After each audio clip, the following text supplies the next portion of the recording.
already. So we move things up a little bit. What we do, usually about February, March time frame, I put together a preliminary budget looking at where we're trending and looking at some of the knowns for the upcoming year. Once I have a preliminary budget, I go to each one of my department heads and I give them my preliminary. I ask them to look over for their different departments and then come back with kind of where they're seeing some things. And so they come back with a second budget, if you will, to kind of look at our two together. And we sit down and we try and talk about the different, if we have variances, where those variances are and why they have a variance from mine, et cetera, whether it's less or more, and try and work out. Then we just continue to work on that. The next step in the process then is once we have a preliminary from internal, we have meetings with every one of the council members to kind of get their take on different things, show them where we're at, see if there's things that they would like us to tweak or look at differently. And from that point, we put together our preliminary budget, which gets us to then the time frames that are set by the state as far as when we have to have our public hearings in August. Have to have a couple different public hearings in August, early September. The council has to finalize both their tax ask request and the budget, and then that has to go to the state no later than September 30th. And so that's basically how we're timing it. Right now, we're in the process. We have basically steps 1 and 2 complete, where we've done the internal, and it's now we're going to start having meetings with council members to get some ideas before we present our overall budget to the public and to the council as a whole. And we kind of our two-sided budget. So the general operating budget, which is where property tax go into, that's kind of what we focus on, because that property taxes affect police, fire, recreation, streets, parks, that type of thing. And then ML&W is a completely separate budget from that, where no property taxes go into the light, water, and sewer systems. That's all paid for by user fees for the use of the systems, and that is a very large. That side of the budget is equal to or greater than the general side. That is all though covered, once again, by user fees, and the biggest expense out of those departments, water, sewer, and electric, is our power bill each year from MPPD, which gets close to $20 million a year just for the electricity that we then return and sell to our customers to keep the lights on. And then you have also a mess of miscellaneous funds that you also have to appropriate to be able to use them at any point. Yes, bond funds. We have the Newbern Fund for Parks and Recs. We have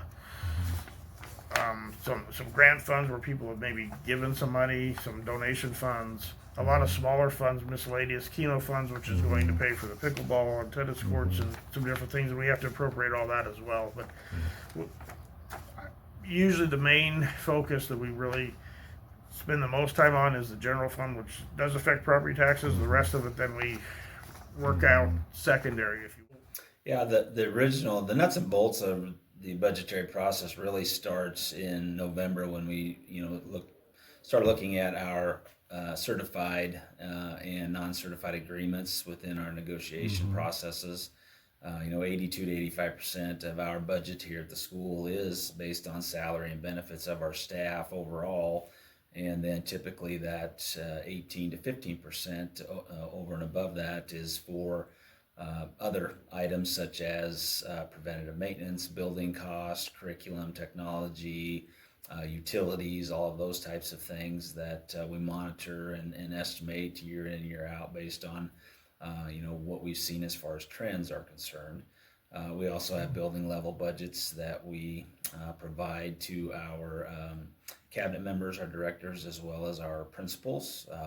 They work within that, and then they provide any suggestions of needs or wants or things that they're seeing that may be over and above that we need to consider for future budgets, future budgetary dollars that we look at, and would present that to the Board of Education for their consideration as well. And then obviously we take a look at total revenues and expenditures over the year and try to make our best estimates in regards to what those look like coming forward, just so we can be solvent as a district moving forward. So those are.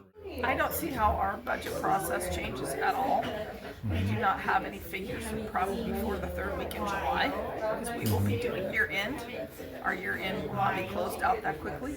So I don't see our budget process changing at all next year, really. I don't see how it can.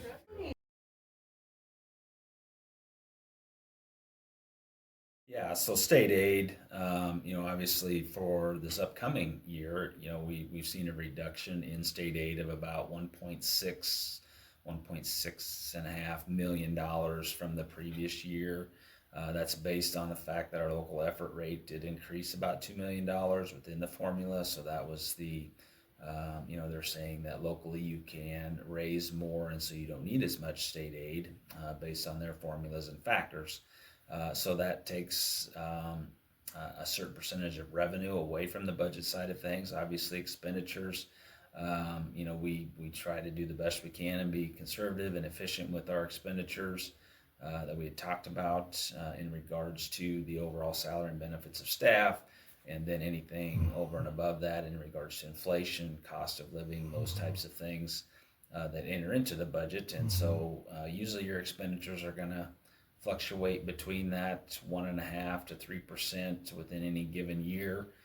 We try to be within that 1.5%, maybe lower if we can, increase, and then you want your revenues to at least flatline if you can. But then, when you see that reduction in state aid, where does that additional revenue coming from? And then that's where you have to look at your system that you currently have in Nebraska, and that's our property tax system, and those property tax credits fall in line there as well. And so that's kind of how you make up the difference within the jumps in or decreases in state aid. I wish it was the other way around. I wish we would see an increase, and obviously that would offset it.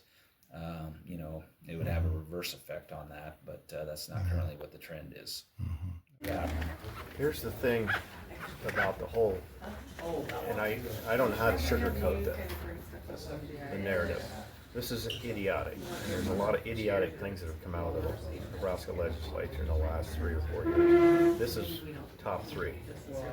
It makes no sense to essentially get a dartboard and start taking unscientific wild guesses as to what your budget's going to look like when you don't know what valuation is. You don't know where you're going to end up when you're year in for carryover, which we always strive to do as good stewards of the money, on and on and on. And this, to me, is pure and simple a feel-good for the legislature to somehow deflect from the fact that they don't want to address property tax, sales tax, the three-legged stool that traditionally Nebraska government always functioned upon. And they have 100% burdened the school districts back to the property owners. Those things are fundamentally why we can't fix anything. And if they want goods and services for the locals, they want bridges, they want roads, they want protection, we have to have the revenue. And we do not enjoy sales tax revenue because there is no revenue to be had there.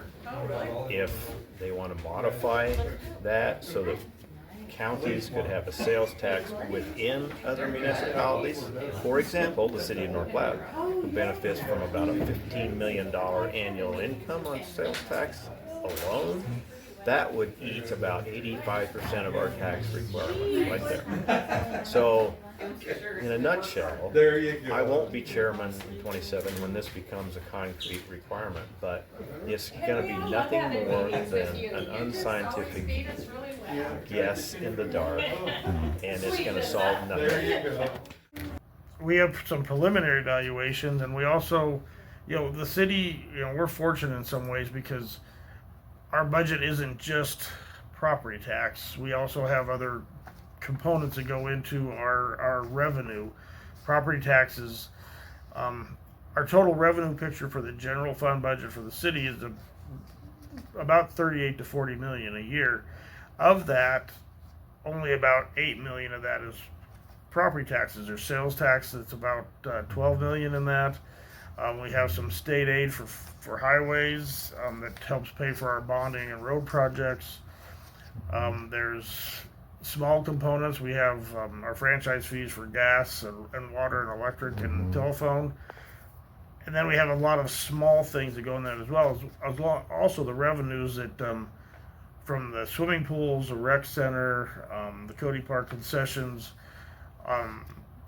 sanitation, both our transfer station and our residential garbage pickup.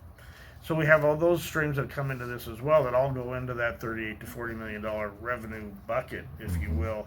And so the property tax is a component of it, but it's not the majority of that. It's a portion of the total revenue. And so we look at all those revenue streams, what they're trending at, what we think they're going to do in the upcoming year, and try and make sure that what our expenses are going to be are covered by the revenues that are coming in. And that's kind of how we get the whole picture.